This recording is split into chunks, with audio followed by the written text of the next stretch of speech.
അച്ഛാ അച്ഛാ അച്ഛാ അച്ഛാ നോക്കച്ചാ നോക്ക് മാരുതി സ്വിഫ്റ്റ് ഉണ്ട് ഇതിലതൊക്കെ ബ്ലാക്ക് കളർ ഗ്രീൻ കളറുണ്ട് ഗ്രീനൊക്കെ ഉണ്ട് ഏകദേശം ഇതിന്റെ ഒരു ഡാർക്ക് ഷെയ്ഡ് ആയിട്ട് വരും പിന്നെ പർപ്പിൾ പുതിയൊരു സംഭവം ഇറങ്ങിയിട്ട് പർപ്പിൾ പോലത്തെ പർപ്പിൾ ഇന്ത്യക്കും കൂടെ ഒക്കെ അങ്ങനത്തെ ഒരു ചേർന്നൊരു കളർ നോക്ക് നല്ല കളറല്ലേ ആ SUV നല്ല കളറല്ലേ നോക്കച്ചാ അമ്മ ഈ പൈസ തരുവാണെങ്കിൽ ഇപ്പൊ നമുക്ക് ഈ കാർ വാങ്ങിക്കാം അവള് തരൂല അങ്ങനെ നെഗറ്റീവ് പറയല്ല പിന്നെ ഒരു കാര്യം അവളിപ്പോ ഈ പൈസ സൂക്ഷിച്ചു വെച്ചത് നന്നാ എന്തറിയുമോ റിങ്കിയുടെ കല്യാണ സമയത്ത് അതൊരു ആശ്വാസമാണ് അച്ഛാ അച്ഛന് തോന്നുന്നുണ്ട് അമ്മ ഈ റിങ്കിയുടെ കല്യാണത്തിന് വേണ്ടി കാശ് ചെലവാക്കുമെന്ന് എന്നല്ലേ പറഞ്ഞത്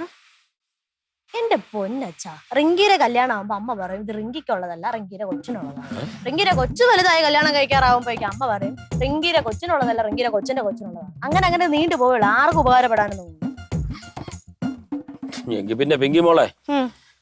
ഈ ആഗ്രഹമൊന്നും മറന്നേക്ക് നടക്കത്തില്ല എന്തോ നെഗറ്റീവ് വെച്ചാ അങ്ങനെ പറയല്ലേ നടക്കൂല എങ്ങനെ അടിച്ചു മാറ്റും നടക്കായികൊന്നുമില്ല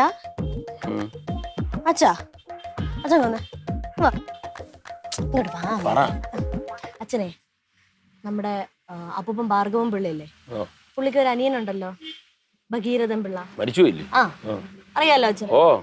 കിണറ്റിൽ വീണ് മരിച്ചു എങ്ങനെയാ കിണറ്റിൽ വീണത് പ്രേതം വന്ന് അങ്ങനെ എന്തോ ശരീരത്ത് ബാധ കയറി കിണറ്റിലോട്ടെടുത്ത് ചാടി എന്നാണ് കേട്ടിട്ടുള്ളത് പുള്ളിക്കാണെങ്കിൽ അമ്മയെ വലിയ കാര്യമായിരുന്നു ഭയങ്കര കാര്യവും ഭയങ്കര സ്നേഹമൊക്കെ ആയിരുന്നു സ്വന്തം മോളെ പോലെ ആയിരുന്നു മണി ഇടയ്ക്കിടയ്ക്ക് സ്വപ്നം കാണും അപ്പൂപ്പനെ എന്നിട്ട് അതെന്തറിയുമോ ഈ മണിയോട് ഏറ്റവും കൂടുതൽ വാത്സല്യം ആ ചിറ്റപ്പനാണ് മണിയുടെ കൊച്ചച്ഛനായിരുന്നു അല്ല അതിപ്പോ ഇവിടെ പറയാൻ കാര്യമുണ്ട് ഈ ഭഗീരഥൻ പിള്ളയുടെ പ്രേതാത്മാവ് ഉണ്ടല്ലോ എന്റെ ശരീരത്ത് കയറുന്നു എന്തോന്ന് വെച്ചാ പറയണത് അച്ഛാ ഈ ഭഗീരഥൻ പിള്ളയുടെ പ്രേതാത്മാവായിട്ട് ഞാൻ മണിയുടെ അടുത്ത് പറയുന്നു മണി നീ ഈ FD ഇട്ടിരിക്കുന്ന കാശ് പിള്ളേർക്ക് കാറ് മേടിക്കാനായിട്ട് എടുത്ത് കൊടുക്ക് അങ്ങനെ പറഞ്ഞു കഴിഞ്ഞാ അമ്മ കാശ് തരാതിരിക്കും അങ്ങനെ പറഞ്ഞ മണി ഉറപ്പായിട്ട് ചെയ്യും അങ്ങനെ നടക്കൂ പിന്നെ നടക്കാതെ എവിടെ പോണ് അല്ല മോൾ അങ്ങനെ അഭിനയിക്കൂ അതിനുള്ള ഒറിജിനാലിറ്റി ഉണ്ടോ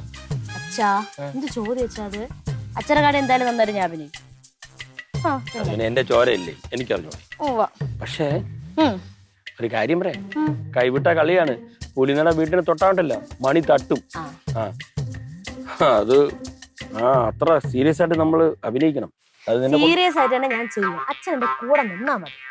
ഓവർ എക്സ്പ്രഷൻ ഇട്ടുകൊള്ളാം ഞാൻ നിക്കാം പക്ഷെ ഒരു കാര്യം എന്തെങ്കിലും പാളിച്ച പറ്റിയ എന്റെ പൊന്നു മോളെ എന്നെ വിട്ടേക്കണം എന്റെ അടുത്തോട്ട് വന്ന് എന്നെ വെട്ടിലാക്കല്ലേ പൊന്നച്ഛ ഒരു പാളിച്ചും പറ്റില്ല ഇത് എന്റെ പ്രോമിസ് ആണ് ഞാനിത് കൈകാര്യം ചെയ്തോളാം കേട്ടോ ഓക്കെ അല്ലേ എന്താ പറഞ്ഞു ഐഡിയ ഒക്കെ കൊള്ളാം പക്ഷെ എനിക്ക് പേടിയുണ്ട് സെറ്റ് പേടിക്കൊന്നും വേണ്ട എങ്ങനെയെങ്കിലും ആ പൈസ ഇങ്ങനെ കൈവശാക്കണം എന്നിട്ട് കാറ് വാങ്ങിക്കണം പിന്നല്ല ചിരിയും മൊഴിയും ചേരും തട്ടുപൊളിപ്പൻ കൂടാണേ എന്നിഷ്ടം നിന്നിഷ്ടം ഒത്താലോ തന്നിഷ്ടം പിടിപലി കളി ചിരിപൂരം മുരളയ്ക്കു പേര്